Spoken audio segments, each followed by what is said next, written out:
ಯಾವ ಗಳಿಗೆಯಲ್ಲಿ ಈ ಮನೆ ಕಾಲಿಟ್ಟೆ ಅತ್ತೆ ನನ್ನ ಅದೃಷ್ಟ ಚೇಂಜ್ ಆಗ್ಬಿಟ್ಟಿದೆ. ಅದೆಲ್ಲ ಆಮೇಲೆ ಮಾತಾಡ್ಕೊಳ್ಳೋಣ ಬಿಡಿ. ನಿಮ್ ಬ್ಯಾಲೆನ್ಸ್ 2 ಲಕ್ಷ ಕೊಟ್ಬಿಡ್ಲಾ?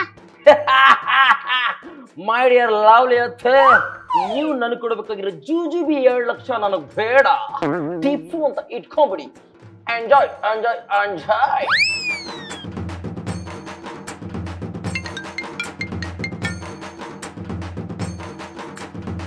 ಹಲೋ, ಏನು 1 ಕೋಟಿ ರೂಪಾಯಿ ಬಂದಿದ್ಯಾ? ಇಡಯ್ಯ ಫೋನ, ಕತೆ ಕಚ್ಬಿಡ. ಅತ್ತೆ ಯಾರತ್ತೆ ಅದು? ಯಾರು ಇಲ್ಲ ಅಲ್ಲಿ ಅಂದ್ರೆ ನಿನ್ ನಂಬರ್ಗೆ 1 ಕೋಟಿ ಪ್ರೈಸ್ ಬಂದಿದೆ. OTP ಶೇರ್ ಮಾಡಿ 5 ಲಕ್ಷ ರೂಪಾಯಿ ಕೊಡಿ, ನಾವ್ 1 ಕೋಟಿ ಕಳಿಸ್ತೀವಿ ಅಂತಾರೆ. ಹಂಗೇನಾದ್ರು ಮಾಡಿದ್ರೆ ಗೋವಿಂದ ಗೋವಿಂದ.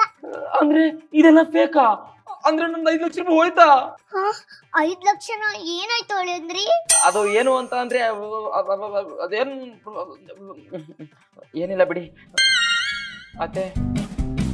ನೀವು ನನ್ ಕೊಡ್ಬೇಕಾಗಿರೋ 2 ಲಕ್ಷನ ಕೊಟ್ಬಿಟ್ರೆ ಹಂಗೆ ಹೋಗ್ಬಿಡ್ತೀನಂತೆ. ಸರಿ ಹೇಳಿ ಅಂದ್ರೆ ಅಕೌಂಟ್ ಡೀಟೇಲ್ಸ್ ಹೇಳಿ, ನಾನು ದುಡ್ಡು ಹಾಕ್ತೀನಿ. 933800934881 ಬಂತ ನೋಡಿ ಅಳಿ ಅಂದ್ರೆ. ಅದು ನಿಮ್ ದುಡ್ಡೇ ಅಳಿ ಅಂದ್ರೆ. ನನ್ ದುಡ್ಡಾ?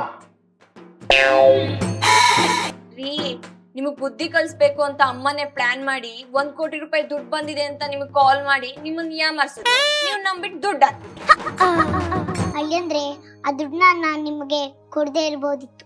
ಆದ್ರೆ ಆ ರೀತಿ ಸಂಪಾದನೆ ಮಾಡೋ ದುಡ್ಡು ಒಂದಿನ ನಮ್ಗೆ ವಿಷ ಆಗತ್ತೆ. ಇದು ನಿಮ್ಗೆ ಅರ್ಥ ಆಗ್ಲಿ ಅಂತಾನೆ ಹಿಂಗ್ ಮಾಡ್ದೆ. ನೋಡಿ, ಹೆಣ್ಮಕ್ಳು ನಿಮ್ ಮನೆಗೆ ಗೌರಿ ರೂಪದಲ್ಲಿ ಬರ್ತಾರೆ. ಅವ್ರ ಹತ್ರ ಡೌರಿ ಕೇಳುದು ಸರಿಯಲ್ಲ. ಹಾಗೆ ಯಾರಾದ್ರೂ ಕಾಲ್ ಮಾಡಿ ಲಕ್ಕಿ ಟಿಪ್ಪು OTP ಕಳ್ಸ್ಬಿಡಿ, ನಿಮ್ಗೆ ದುಡ್ಡು ಬಂದಿದೆ ಅಂತ ಅಂದ್ರೆ ಕಳ್ಸ್ಬಿಡ್ಬೇಡಿ. ಆಮೇಲೆ ನಿಮ್ ದುಡ್ಡು ಗೋವಿಂದ ಗೋವಿಂದ. ಚಿನ್ನ ಸಾರಿ ಕಣೆ ಚಿನ್ನ, ಸಾರಿ ಅತ್ತೆ, ಸಾರಿ. ಇನ್ ಮುಂದೆ ಇವಳನ್ನ ನಾನು ಚೆನ್ನಾಗಿ ನೋಡ್ಕೊಂತೀನಿ. ಬಾರೆ ಲಾಡ್ಜ್ಗೆ ಹೋಗೋಣ, ಮನೆಗೆ ಹೋಗೋಣ.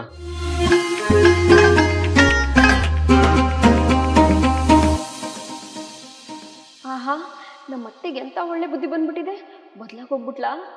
ಏನೇ ಡಿಂಗರ್ ಬಿಲ್ಲಿ ಅತ್ತೆ, ನಿಮ್ಮ ಅತ್ತೆಗೆ ಒಳ್ಳೆ ಬುದ್ಧಿ ಬಂದ್ಬಿಡ್ತು, ಸರಿ ಹೋಗ್ಬಿಟ್ಲು ಅಂತ ಯೋಚನೆ ಮಾಡ್ತಿದ್ಯಾ? ಅತ್ತೆ, ಇನ್ನು ವರದಕ್ಷಿಣೆ ದುಡ್ಡು 3 ಲಕ್ಷ ಬ್ಯಾಲೆನ್ಸ್ ಇದೆ, ತಗೋಬಾರೆ.